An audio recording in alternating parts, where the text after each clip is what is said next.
This cat travels the world in a backpack with me. Imagine mo nagta-travel ka around the world. Kasama ang pusa mo. Sa backpack. Hindi biro, totoo to. Ito ang kwento ni Luna. Mula sa pagiging stray hanggang maging ultimate travel buddy ko. Hindi ko makakalimutan yung unang beses ko siyang nakita. Umuulan nun. May kuting na payat, basang-basa, nagtatago sa ilalim ng kotse, mahina ang iyak. Pwede ko naman siyang daanan lang, pero may kakaiba sa mata niya. Matapang pero curious. Parang nagsasabi, "Kuya, dalhin mo ako." Binuhat ko siya, binalot sa jacket ko, at bumulong. "Huwag ka mag-alala. Ako na bahala sa'yo."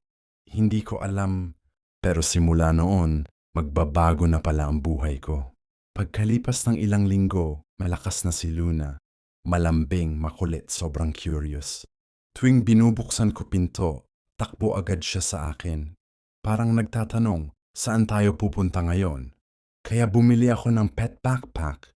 May bubble window, komportable, parang spaceship. Unang trip namin, sagada. Ang ganda ng bundok. Naisip, bakit hindi siya isama?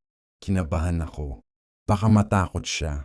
Pero paglagay ko sa backpack, sumilip siya, tumingin sa paligid, at nagpurr lang. Parang excited din siya. Simula noon, hindi na kami tumigil.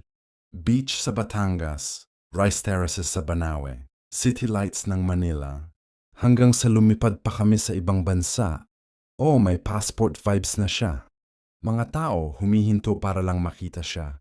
"Uy, pusa sa backpack!" Selfie dito, video dun. At si Luna, chill lang. Nanunood ng sunset sa bundok.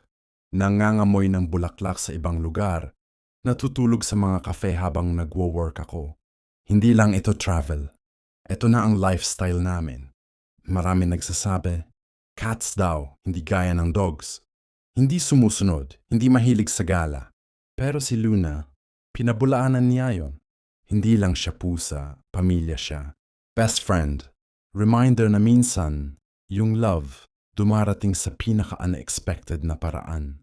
Kapag pinopost ko siya, ang dami nagsasabi na nai-inspire sila mag-travel. Pero ang totoo, siya ang inspirasyon ko para magpatuloy mabuhay. At sa bawat tingin niya sa labas ng backpack window, napapaalala sa akin na mas maganda ang mundo. Kapag may kasama kang mahal mo. Ikaw ba, isasama mo ang pet mo mag-travel? Comment below. Like mo kung napangiti ka ni Luna. At subscribe para sa mas marami pa naming adventures. Tara, explore tayo, one po at a time.